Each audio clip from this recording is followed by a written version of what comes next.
I should probably quit eating before I turn the video on, huh? Okay. So today, we're going to take basically everything we've learned in this chapter and throw it all together.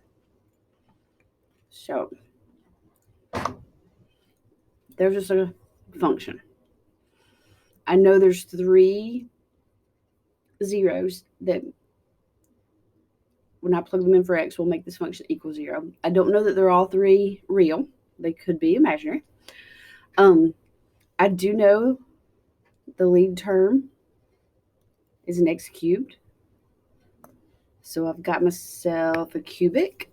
Positive x cubed, that means as x approaches infinity, f of x will approach infinity. As f of x approaches negative infinity, as x approaches negative infinity, f of x will approach negative infinity. I know what the ends are like. I also know what the y-intercept is. If I plug a 0 in, all those x's will disappear, and I'll get negative 20. So I've got myself, a y-intercept at 0, negative 20.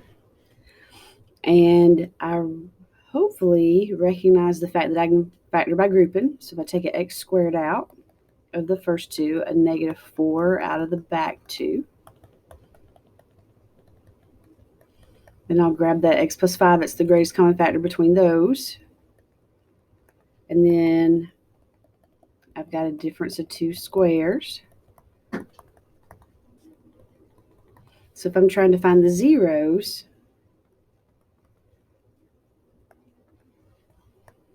I know they reside at negative 5, negative 2, and positive 2.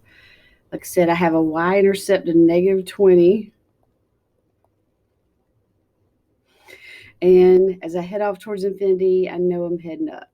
And I've got all odd powers on my factors, so I'm going to change signs at every single x-intercept. And I'm going to come down here and grab this. I got to come up, come back down. Now, here's the thing. I have absolutely no idea if negative 20 is as low as it goes. That's why I don't worry so much about the y-axis. You don't have the ability to do that when you're in Algebra 2. So usually I'm just going to graph on the x and go, okay, negative 5, negative 2, positive 2. I know I change signs and just get some kind of shape like that. I'll list what the y-intercept will be, but I'm not real concerned with putting y values on here because, like I said, who knows where those local mins and maxes are. Okay. All right, this one. Now I could go ahead and get, if I plug a 0 in, I'm going to get 0 out. So I know there'll be a y-intercept at 0, 0. So at the origin, we're going to cross. I know I have a greatest common factor of x squared. And I can factor that trinomial that's left. What my positive be negative 12 adds up to be negative 1. That's an x minus 4, x plus 3. Okay. Now, it's an x to the 4th is the leading coefficient. That means as I head off towards both positive infinity and negative infinity, f of x will approach infinity. So I know what happens on the ends. Again, I'm just mostly concerned here. What makes that 0? Okay, a 0 does, a 4 does, and a negative 3 does. I know heading off towards infinity, I'm rising. At 4 came from this factor, odd power. I'm going to cross.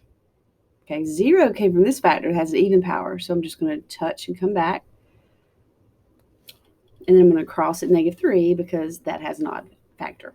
Odd power, sorry. Okay. All right, this one, don't know what's going on. I can't just look at that in factors. I'm going to do my rational roots there. I'm going to take my constant over my lead coefficient, write down the factors of each, and then I'm going to look and see what works. Let's see if one will work. If I add up negative 14. Oh, yeah, one will work.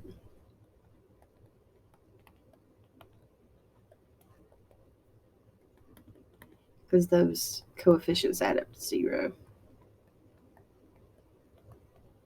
Okay, so think about what just happened. I said 1 is a 0, which means x minus 1 is a factor. And here's what's left. X to the fourth, or not x to the fourth, sorry, I got to drop power. X cubed minus 5x squared plus 2x plus 8. All right, now I'm going to try to factor this.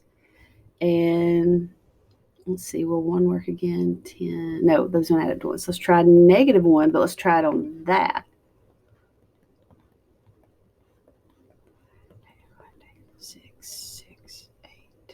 -1 also worked. So I had x minus 1 to start with. Now I have a factor of x plus 1, and I'm left with x squared minus 6x plus 8.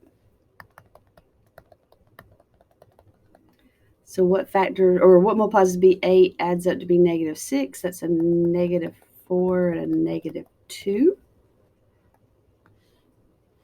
All these powers are odd.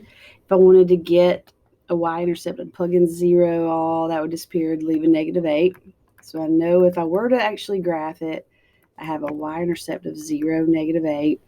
I know it's next to the fourth is the lead term, so each end's heading up. I'm going to cross the x-axis. Cross or touch. -1, 4, and 2. Let me spread that out a little better. Okay, so say 4 is there. So 0. Let's say 2's about there. 1's about here. -1's about there. Okay. So heading off towards infinity. All odd powers I'm going to cross each time. There would have ended up being a y-intercept of 0, -8, but again, I'm not real worried about the y values right now.